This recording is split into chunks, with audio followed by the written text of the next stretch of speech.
O nosso próximo conferencista é o Gugu, que vai falar sobre dimensões fractais e suas aplicações. Gugu. Muito obrigado, Marcelo. Agradecer muito a oportunidade de falar. Como o Marcelo disse, eu estava no meio de outro evento, que era uma Olimpíada Ibero-Americana Universitária de Matemática, que está sendo em Manaus. Eu estou na organização, mas não podia deixar de vir para falar da minha colaboração com o Jean Christophe, né, que é um grande matemático, um grande amigo meu, e que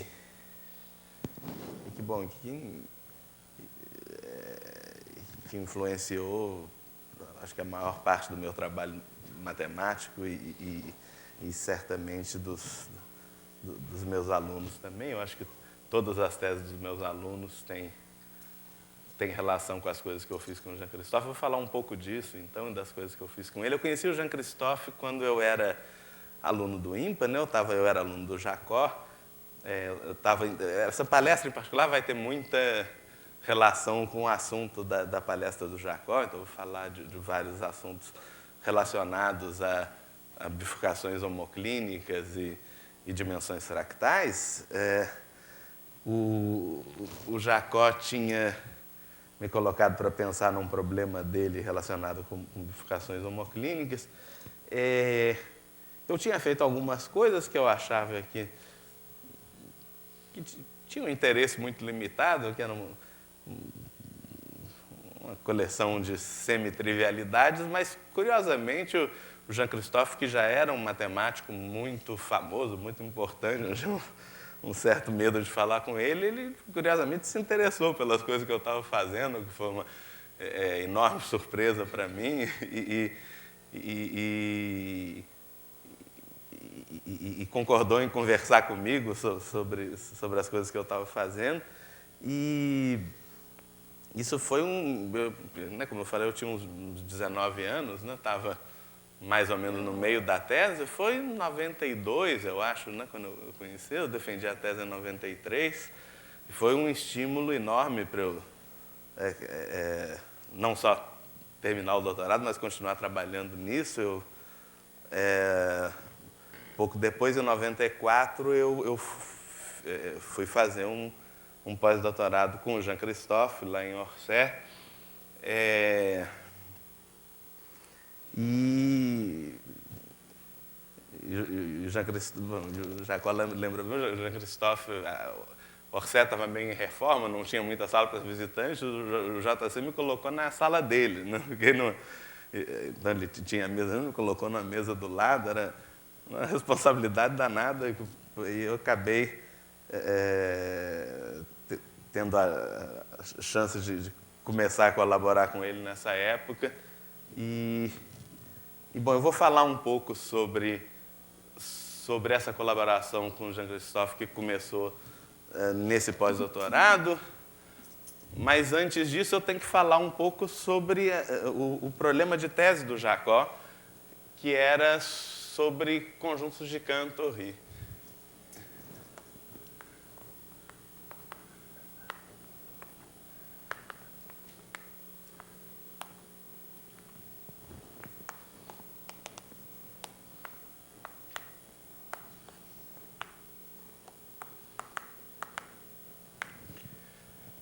Bom, então tem um desenho, acho que parecido com o desenho que o Jacó fez. A gente tem, digamos, um difeomorfismo de uma superfície que tem uma ferradura, eu vou desenhar desse lado, tem uma ferradura, digamos, lambda, e você cria uma tangência entre, digamos, a variedade instável e a variedade estável de um ponto fixo, de um ponto periódico da ferradura, mas aqui na fronteira da ferradura, né? E aí tem essas foliações estável e instável da ferradura que vão acompanhando a variedade instável e instável desse ponto. Então você tem uma figura assim. E essas foliações localmente, elas são como produtos de conjuntos de Cantor por intervalos. Então uma ferradura, quando você olha localmente para ela. Não, a ferradura é um negócio que pega uma coisa que é como um retângulo, né?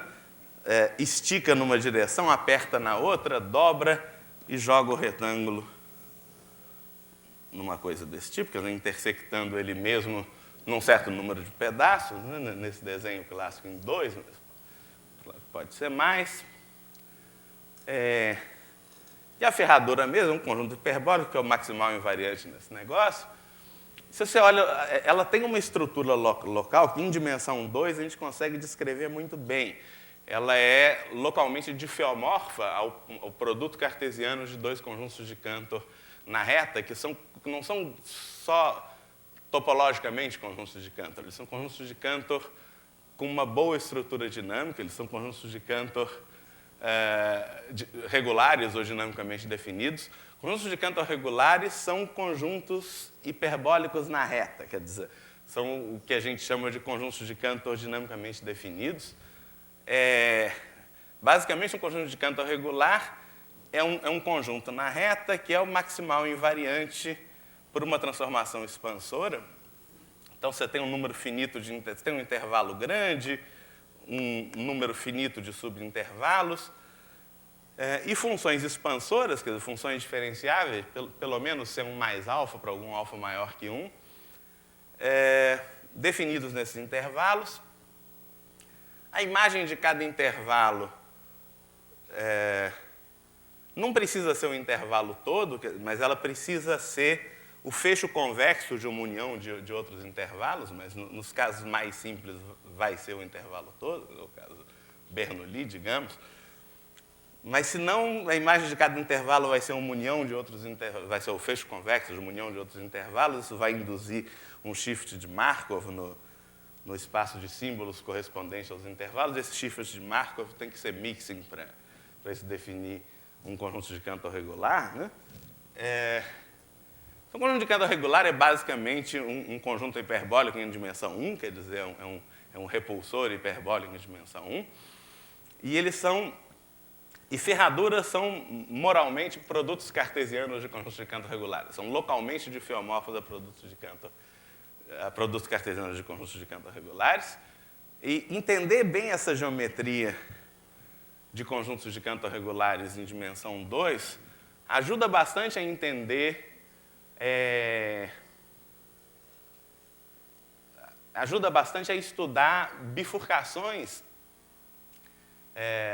de dinâmicas relacionadas a ferraduras. Em particular, se você tem uma bifurcação homoclínica associada à ferradura, que é o tipo de problema que o Jacob descreveu na palestra dele, né? Você cria uma primeira tangência, você tem um sistema que é hiperbólico antes da tangência, né? Φ, digamos, para μ entre menos 1 e 1, tal que, digamos, Φ é hiperbólico para μ menor que 0. Esse é o desenho do Φ0, né? Para Φ0 você tem essa primeira tangência. O que acontece com Φ para μ maior que 0? Bom,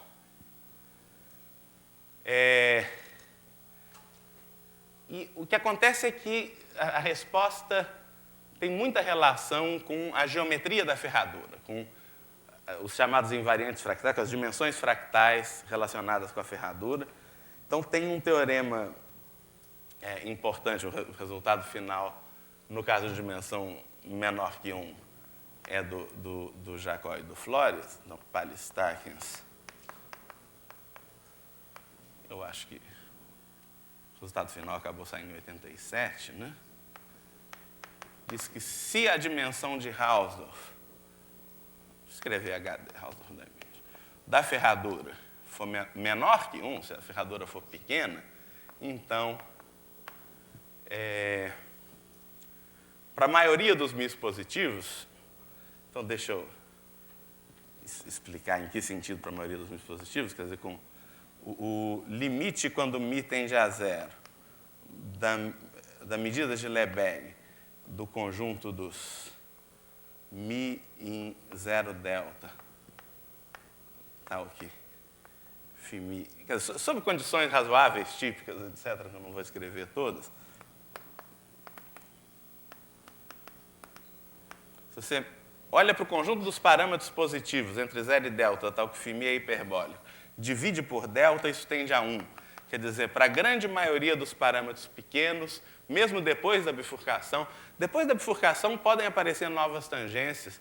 De fato, o Newhouse antes mostrou que, de fato, não só aparecem novas tangências, como aparecem pequenos abertos e, de fato, pequenas sequências de pequenos intervalos abertos que se acumulam no zero no parâmetro, que correspondem a tangências persistentes. E tangências persistentes acabam produzindo infinidades de atratores simultâneos, dinâmicas muito complicadas. Então, depois de bifurcações homoclínicas, para alguns parâmetros, mesmo para conjuntos residuais de parâmetros incertos abertos que se acumulam no zero, podem aparecer dinâmicas muito complicadas, muito difíceis de descrever. Mas esse teorema diz que, pelo menos se a dimensão for menor que 1, a dinâmica é muito bem comportada para a maioria dos parâmetros pequenos. E depois teve esse teorema ainda mais espetacular do Jacob com o Jean-Christophe, que o Jacob descreveu, que diz que mesmo se a dimensão for maior que 1, a dinâmica ainda é bastante bem comportada para a maioria dos parâmetros pequenos, no mesmo sentido de medida. O sistema não é mais hiperbólico, mas ainda é não uniformemente hiperbólico. Você tem uma espécie de análogo tipo cela dos atratores de Genon, mas quer dizer, você tem uma descrição do sistema que evita, em particular, que apareçam infinitos atratores e coisas desse tipo. Quer dizer, você tem uma peça dinâmica só, tipo cela, que é não uniformemente hiperbólica, né? Que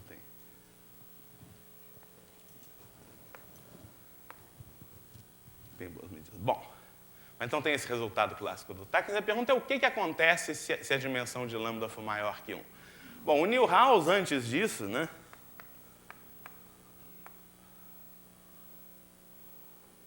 nos anos 70, ele já tinha dado exemplos, né, com espessura grande,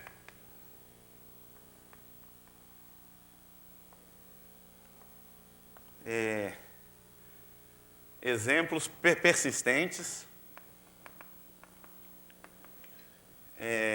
em que φ é não hiperbólico,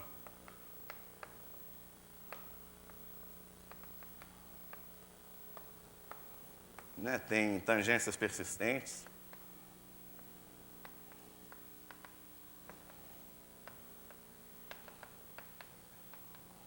Para todo μ, digamos, entre 0 e 1. Né? Então, existem exemplos de ferraduras muito, muito espessas em que, para todo parâmetro depois da bifurcação, você sempre vai ter novas tangências homoclínicas. Então, você nunca vai ter hiperbolicidade para parâmetros positivos depois da bifurcação. O negócio é que essas condições do Newhouse não preenchem o complementar dessa hipótese do Pallis-Takens. Quer dizer, mais ou menos a gente tinha uma situação em que você tinha a hipótese do Pallis-Takens, dimensão de Hausdorff maior que 1, e a hipótese que permitia dar esses exemplos do Newhouse, que é a espessura maior que 1, no certo sentido, a hipótese se referia aos conjuntos de Cantor estável e instável que apareciam na ferradura, né? Que a hipótese não é que o produto das espessuras desses conjuntos de Cantor tinha que ser maior que 1, mas tinha um buraco no meio, tinha uma grande região aberta em que a dimensão de Hausdorff era maior que 1, mas a espessura era menor que 1, e que era uma região meio misteriosa por um bom tempo. Em alguns contextos ainda é, por exemplo... Bom, mas de qualquer jeito, o Jacob, então, fez uma conjectura que dizia que... talvez antes disso, deixa eu mexer a mão um pouquinho, deixa eu explicar o que somas e diferenças de conjuntos de Cantor têm a ver com isso. Quer dizer, bom, como eu falei, essas foliações estável e instável acompanham as variedades estável e instável. O que acontece é que quando você move o parâmetro, né, então, para μ menor que 0 é como se essa figura perto desse ponto fosse assim, né, você tem essa variedade estável aqui, a instável lá, a ferradura continua aqui, só que elas não chegam a se intersectar, né, assim, ainda não teve a a tangência, né? Uma está aqui, a outra está aqui. E para μ positivo, essa tangência vira uma interseção transversal. E o negócio é que essas foliações, elas sobem junto. Então, você tem toda essa foliação, como eu falei, é como um produto cartesiano por um conjunto de Cantor. Então, você tem... genericamente, essa tangência é quadrática. Então, se você estendesse essa foliação para uma vizinhança, né, você pode fazer isso, embora a maioria das folhas não correspondam a variedades estáveis de pontos da ferradura, você pode estender a foliação para uma vizinhança, você ia ter, digamos, uma linha de tangências, que é o conjunto dos pontos onde uma folha da foliação estendida tangente a uma folha da outra. Então, você tem uma curva onde você tem chances de ter tangência. Você intersecta as foliações com essa curva, você tem dois conjuntos de Cantor, que, para μ negativo, eles estão separados, para μ igual a zero, eles se tocam num ponto, e para μ positivo, eles começam a mexer, assim. Então, você tem um par de conjuntos de Cantor na reta que estão mexendo, e quando você tem uma interseção entre os conjuntos de Cantor, você tem uma nova tangência. Se os conjuntos de Cantor intersectam, quer dizer que você tem uma nova tangência homoclínica entre uma folha da variedade estável e uma folha da variedade instável da continuação daquela mesma ferradura, né? E isso é uma obstrução para a hiperbolicidade. Então, uma questão muito relevante é saber se esses conjuntos de Cantor se intersectam muito ou pouco em relação ao parâmetro. Uma boa aproximação desse problema é pensar que um dos Cantors está essencialmente parado e o outro está mexendo com velocidade constante para cima. Nesse problema, né, que você tem dois conjuntos de Cantor, digamos, regulares, K e K' na reta, você quer entender o conjunto dos T's, tais que K interseção K' mais T é diferente de vazio. Esse conjunto é exatamente a diferença aritmética K menos K', que é o conjunto dos x menos y, onde x está em K e y está em K'. Né? Porque se essa interseção é diferente de vazia, quer dizer que tem um x em K, um y em K', tal que x igual a y mais t, ou seja, t é igual a x menos y. Né? Então, o conjunto dos t's assim é o conjunto dos x menos y, onde x está em K e y está em K'.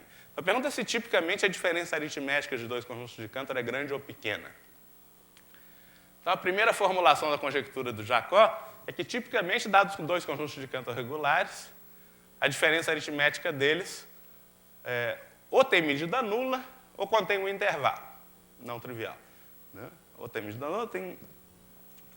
Porque a diferença aritmética de dois conjuntos de Cantor poderia ser um Cantor de medida positiva, por exemplo. A conjectura do Jacob diz que isso é muito raro. Tem um paper do Atsuro Sanami que dá um exemplo disso. Né? É um exemplo muito especial, mas é possível construir dois conjuntos de Cantor sem infinitos, de fato, difiomorfos ao Cantor usual. Né? Você faz buracos de tamanho proporção 1/3 a vida inteira. Você aplica um dífio sem infinito, você consegue fazer com que a diferença aritmética seja um conjunto de Cantor de medida positiva, mas é uma construção muito rígida, muito especial. E a conjectura do Jacob é que, tipicamente, isso não acontece. Tendo em vista esse resultado, de fato, numa direção, conjuntos de Cantor regulares você consegue mostrar, usando distorção limitada, que eles têm, que a gente chama de geometria limitada. Isso acaba implicando que a dimensão de Hausdorff coincide com a capacidade limite, que também é conhecida como box dimension, né, que tem gente que chama de dimensão de Minkowski também, que é a dimensão que você obtém cobrindo por intervalos todos do mesmo tamanho. Na dimensão de Hausdorff, você cobre por intervalos pequenos, mas podem ter tamanhos muito diferentes, e procura um expoente ótimo, tal que você eleva os tamanhos dos intervalos desse expoente, soma, e você quer que a soma não fique nem muito pequena nem muito grande. Quer dizer, você procura um expoente ótimo, tal que a soma não tenda a infinito, digamos.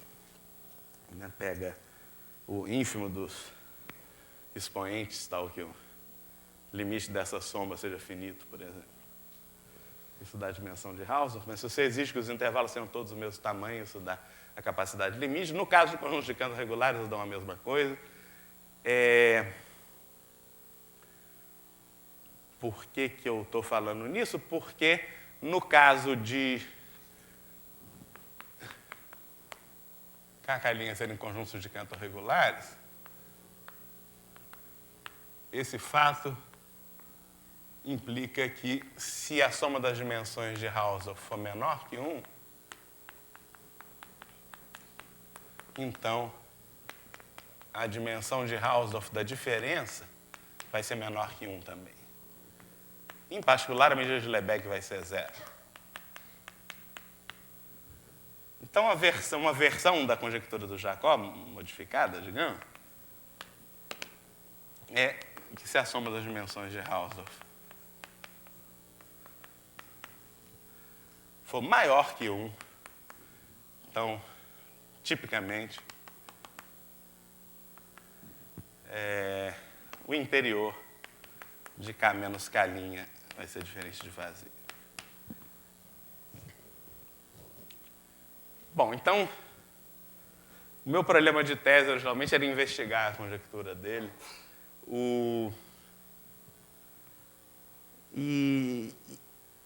Bom, como toda boa conjectura do Jacob, era muito difícil, naturalmente. Eu não resolvi na minha tese, então eu enrolei. Quer dizer, eu fiquei...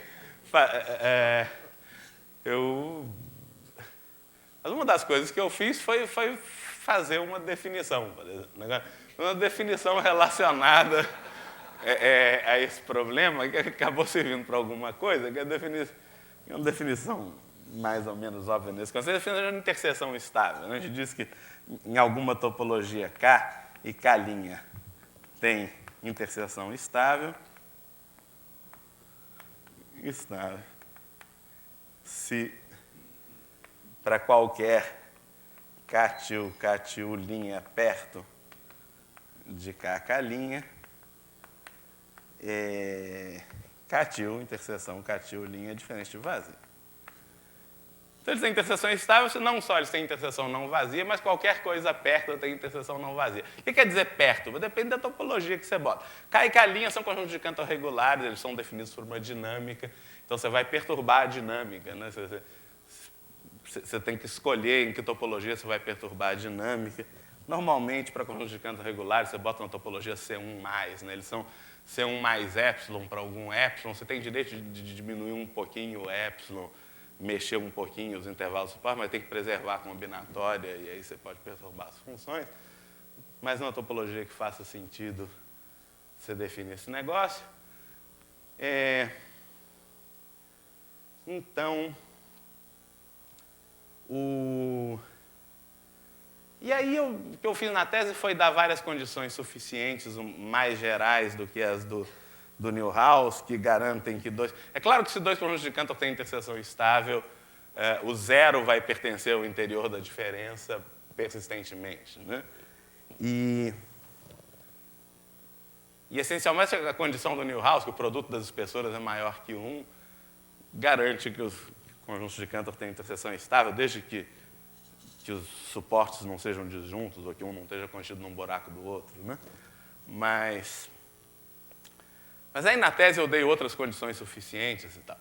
Mas com o Jean-Christophe a gente acabou, então nesse pós-doc que eu fiz com o Jean-Christophe em 94, 95, a gente resolveu a conjectura do Jacob, então o teorema...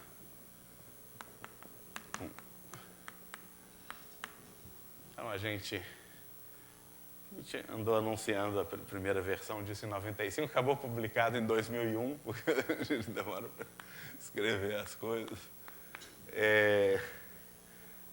Em particular, naturalmente o Jean-Christophe não gostou das primeiras versões que eu escrevi, as quais tinham umas 10 páginas. Ele naturalmente olhou e falou, bom, mas... Vai ter no máximo 15, vai ter 60. Com a letra pequena apertada, teve 54. Né? Naturalmente, Jean-Christophe olhou a primeira versão e falou, bom, mas isso não é uma prova. Né? O Matheus usa essa notação até hoje. Não é uma prova.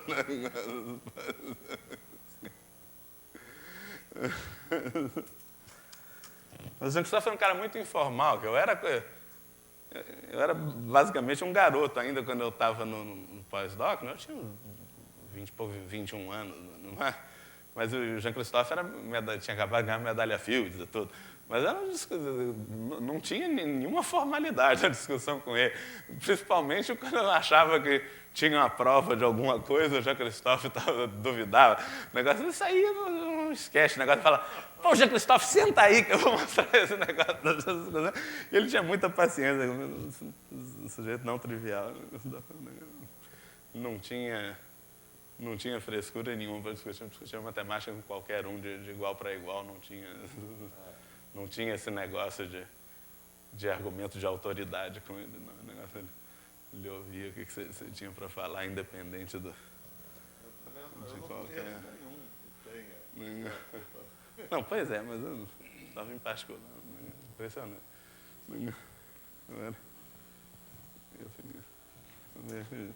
Mas vamos lá. Então, como é que é o negócio? Que existe, então, seja ômega, o conjunto dos K, conjuntos de Cantor regulares,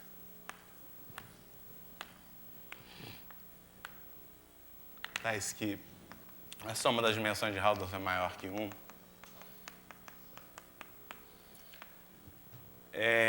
Então, existe U contido em ômega aberto, denso, e em algum sentido de medida total.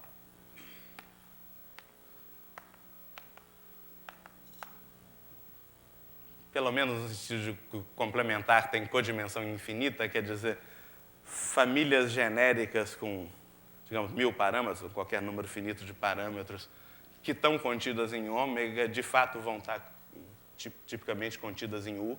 O U é um conjunto grande num sentido forte, tal que se K' pertence a U, regulares. Isso vale basicamente em qualquer topologia. Deixa eu enunciar C infinito para... É o enunciado oficial, mas vale CK, digamos, um K entre 2 e infinito. Mas se KK' está em U, então o IS de KK', que é o conjunto dos T's, tais que K intersecta K, não só, tal que KK' mais T tem interseção estável.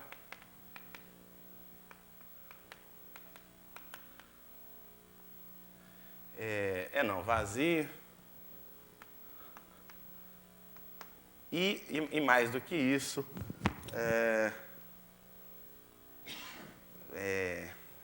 a dimensão de Hausdorff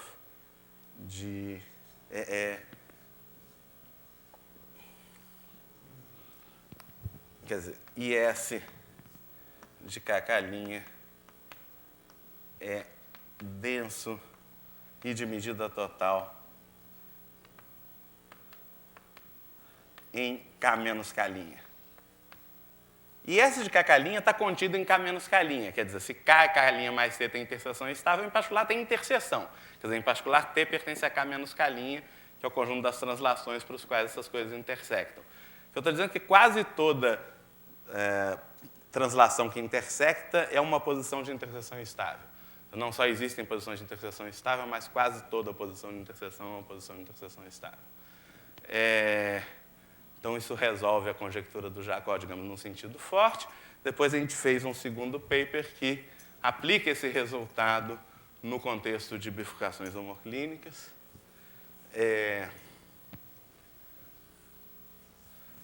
Então, nesse contexto de bifurcações homoclínicas, a gente prova que se HD... Então,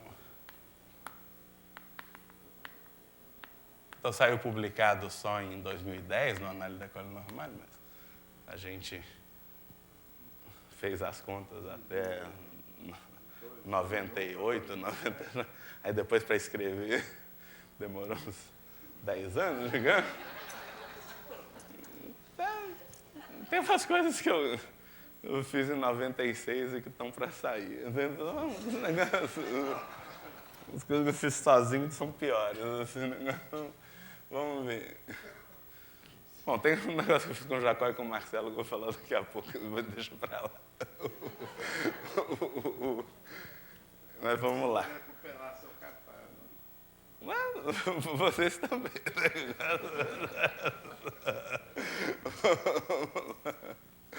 Se a dimensão de Hausdorff de lambda é maior que 1, então... vocês têm lim_sup, quando mi tende a zero, de Lebesgue, de mi zero delta, tal que φmi tem tangências estáveis, tangências persistentes. Lim_sup não, lim_inf. Sobre delta é positivo. Quer dizer, esse teorema passa a ser falso porque você passa a ter, no caso em que a dimensão da ferradura é maior que 1, você passa a ter densidade estritamente positiva de tangências persistentes, né? Fenômenos de Neuhaus, digamos. Né? Nesse paper a gente faz em vários contextos, tem um contexto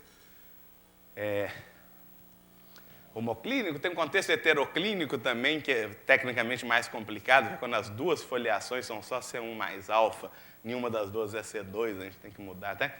Tem o caso conservativo também, que nesse caso a geometria dos cântores muda um pouco, mas o Jean-Christophe estava interessado no caso conservativo. Esse caso foi muito útil depois para trabalhos posteriores recentes, agora com o Matheus e com o Sérgio, que eu queria mencionar. Mas, de qualquer jeito, enunciado, acho que o principal que dá para contar aqui é esse, mas o Jean-Christophe foi fundamental nisso tudo, em particular, uma coisa simples inicial, mas foi decisiva para começar a fazer funcionar a ideia que eu tinha para pensar nisso, é que o Jean-Christophe me ensinou o que eram geometrias limite, né? Eu tinha uma ideia muito vaga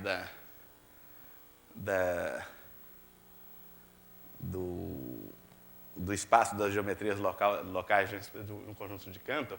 Mas esse negócio das geometrias limites de um conjunto de Cantor regular é um negócio muito bacana. Se tem um conjunto de Cantor regular, qualquer intervalinho que você pegue dele, se você tira uma foto, um intervalinho pequeno dele, se você fizer um zoom, vai dar uma coisa diffeomorfa ao Cantor todo, diffeomorfa e diffeomorfa com distorção limitada. Mas se você pegar fotos cada vez menores, colecionar essas fotos locais e fizer um álbum, esse conjunto de coisas com distorção limitada, na verdade, ela tende para um compacto de versões diffeomorfas do seu Cantor, e um compacto bem estruturado, mais ou menos indexado por um dual do próprio Cantor, e de fato, para um compacto de dimensão de Hausdorff finita, quer dizer, que tem uma métrica muito natural. Aliás, você pode usar até uma métrica natural de diffeomorfismo, topologia C1 ou C1 mais alfa, como você quiser, ou C2, como você quiser, e nessas métricas, esse compacto tem dimensão de Hausdorff finita, isso tem um papel importante no argumento. Eu não tinha a menor ideia disso, o Jean-Christophe conhecia isso bem, isso vem de um resultado do Sullivan, ele mostrou isso, foi tecnicamente fundamental para começar a pensar no teorema. Teve várias... ele foi várias ideias fundamentais, isso é um pedaço grande da prova que eu tinha, um sketch combinatório que eu achava que funcionava, mais confuso e que dava um resultado pior do que apareceu na versão final do paper. O Jean-Christophe deu uma prova analítica muito elegante, com transformada de Fourier e com estimativas muito mais precisas. Ficou muito mais bem organizado e coerente matematicamente. Assim. E como eu falei, as ideias desse trabalho, em que a gente cria uma condição para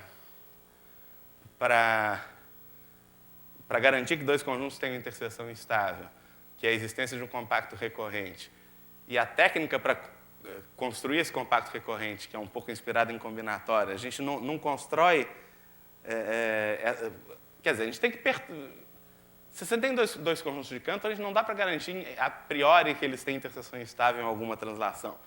Então, a gente tem que perturbar de algum jeito, mas a gente não constrói uma perturbação explícita, a gente usa uma versão do método probabilístico, digamos, do Erdos, né, de combinatória. A gente constrói uma família de perturbações com um monte de parâmetros e prova que, para a maioria dos parâmetros, essas perturbações vão dar certo. Esse tipo de ideia acabou influenciando o trabalho de vários dos meus alunos de doutorado. Depois, para começar, influenciou a tese do Zulu, em que foi o meu primeiro aluno de doutorado, né, o Alisson Silva, em que ele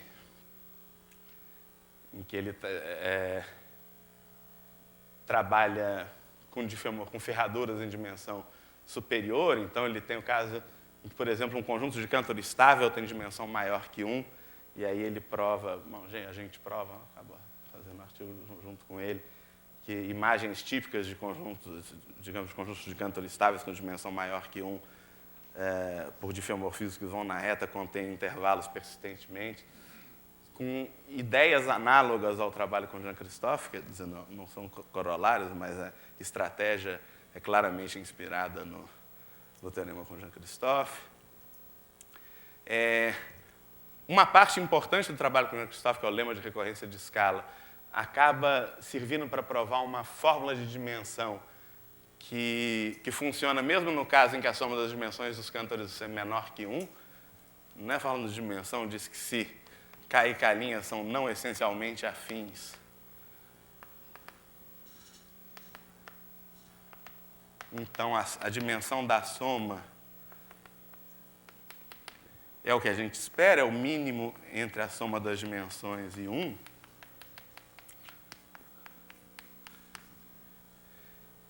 E usando essa fórmula, a gente...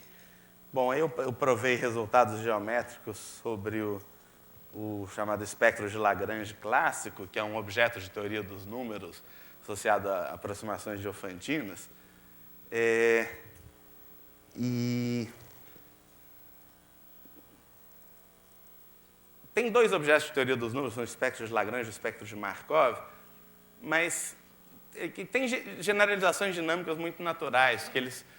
Uma coisa que o Jean-Christophe me ensinou é que os espectros de Lagrange e Markov clássicos eles podem ser interpretados como conjuntos de alturas máximas e alturas assintóticas máximas para o fluxo geodésico numa certa superfície modular, né, que é o quociente do semiplano hiperbólico pela ação de um grupo modular, né, um subgrupo de SL2E. Mas essa definição pode ser generalizada bastante. Na verdade, se você tem um sistema dinâmico, um difeomorfismo, um fluxo, você pode associar o espectro de Markov dinâmico e o espectro de Lagrange dinâmico ao sistema, como simplesmente o Lagrange, por exemplo, é o conjunto dos supremos das funções nas órbitas, que é o Lagrange, digamos, de F φ, é o conjunto dos lim-sup de F de φn de x, quando n tende a infinito, né? E o x está no domínio. Isso tem uma dinâmica, né? φ. E f é uma função real. Só precisa disso para definir espectros de Markov e Lagrange. Os espectros clássicos de Markov e Lagrange são casos particulares disso. Markov é o supremo, digamos, para n em z, a mesma coisa. Né? E esses tipos de resultados geométricos... Então, tem o espectro de Lagrange clássico. Como é que são os resultados geométricos? Ele começa discreto, começa com uma sequência que converge a 3, depois ele contém toda uma semirreta, e aí eu provei que, nesse meio tempo, ele começam a aparecer uns conjuntos de Cantor fininhos que vão engordando até que começam a aparecer intervalos. Quer dizer, dado qualquer número entre 0 e 1, você consegue uma semirreta, tipo menos infinito t, que intersectada com o espectro de Lagrange, dá exatamente essa dimensão de Hausdorff. Quer dizer, ele passa por todas as dimensões de Hausdorff entre 0 e 1. Em colaboração com o Carlos Mateus e a Aline Cerqueira, a gente já está no archive, a gente estendeu esse resultado para espectros de Lagrange Markov dinâmicos associados a dinâmicas hiperbólicas conservativas, e aí esse trabalho com Jean-Christophe foi muito importante a gente ter tratado do caso conservativo especificamente, por razões técnicas não triviais importantes. A tese do Sérgio tem muito a ver com isso, ele estendeu esses resultados clássicos para fluxos geodésicos que eram conhecidos em curvatura negativa constante para curvatura negativa não constante também. Então, o que eu queria mencionar é que todas bom, e agora tem uma coisa que eu comecei a pensar com Jean-Christophe, que era tentar estender esse resultado no caso real para o caso complexo, para interseções estáveis de conjuntos de Cantor complexos. A gente teve algumas ideias, mas não teve tempo de terminar. Tinha alguns problemas técnicos importantes. E, bom, eu tenho 2 alunos pensando nisso, tentando trabalhar nisso. Não tem feito avanço, mas tem muita coisa para fazer, que são o Hugo e o Alex, né? Então, eu queria dizer que todos os meus alunos até hoje os trabalhos deles foram fortemente influenciados pelas coisas que eu fiz com o Jean-Christophe, que continuam sendo, eu acho. Assim como boa parte, provavelmente a maior parte da minha carreira matemática, hoje eu não seria nem metade da matemática que eu sou sem o Jean-Christophe. Agradecer muito para ele. Eu queria só terminar mencionando, assim, lembrando isso que o Marcelo falou, né? Uma vez eu estava comentando também umas coisas de teoria dos grafos com o Jean-Christophe. Ele também passou um fim de semana calculando R de 4, 4, que é o número de Ramsey, eu estava falando do número de Ramsey com ele, que também é uma conta gigantesca, não sei o que. Ele tinha uns passatempos de fazer umas contas na mão com um negócio, coisas meio inacreditáveis. Ele enchia várias. E uma coisa que eu contei para ele é um problema que a gente botou na Eureka, isso era numa sessão. A Eureka é a revista da Olimpíada Brasileira de Matemática. Então, uma sessão chamada Olimpíadas ao Redor do Mundo, que era dirigida pelo Antônio Luiz, que era um professor amigo meu, que também, lamentavelmente, faleceu recentemente, mas era uma sessão muito interessante, que ele coletava problemas de Olimpíadas de vários países, e numa época em que não era tão fácil achar na internet, ele pegava algumas particularmente obscuras que ele conhecia. Então, isso é um problema que ficou em aberto, entre aspas, por vários números que nenhum leitor mandava resposta. Eu pensei também, há algum tempo, eu consegui resolver para N grande, mas com uma solução muito complicada, mas não consegui resolver para todo N maior que 6, um bom pedaço. Eu mostrei para o Jean-Christophe, esse de São Petersburgo, de 99. Pois é. Eu mostrei para o Jean-Christophe, ele rapidamente se interessou, passou algum tempo pensando, uns dias depois, resolvi seu problema. E me contou como é que faz. Ele usou essa ideia de construir uma função equivariante, que é uma ideia muito boa, que de fato resolve o problema para todos os valores de N. Isso é um pedaço da solução, tem mais um pedacinho, basicamente uma página e pouquinho. Está na Eureka 15, então aproveito para fazer propaganda da Eureka, para vocês verem, da solução do Jean-Christophe lá. Também lembrar, uma das coisas que o Jean-Christophe gostava muito era de jogar xadrez, né? Ele jogava bastante com os fregueses dele de plantão, como o Matheus, eu, provavelmente, não sei se o Arthur jogava muito com o Jean-Christophe, mas de gente que ele ganhava sistematicamente. Eu devo ter jogado da ordem de 300 jogos com ele, eu acho que eu perdi 297, mas eu acho que eu ganhei uns 3, que são os maiores feitos em xadrez. Ele me chamava de Capivarra, como um negócio muito merecido. Eu sou um Capivarra de carteirinha, mas naturalmente eu sempre jogava de um jeito extremamente agressivo com o Jean-Christophe, jogava todos os peões para cima dele, porque não dá para jogar estratégico com o Jean-Christophe. Se jogar posicional para levar para o final, você vai entrar pelo cano necessariamente. Não tem como você ganhar um final do Jean-Christophe. E ele naturalmente nunca levava meus ataques a sério. Então, umas 2 ou 3 vezes na vida eu sobrevivi. Boas lembranças que eu tenho. Obrigado pela paciência. Obrigado pelo convite.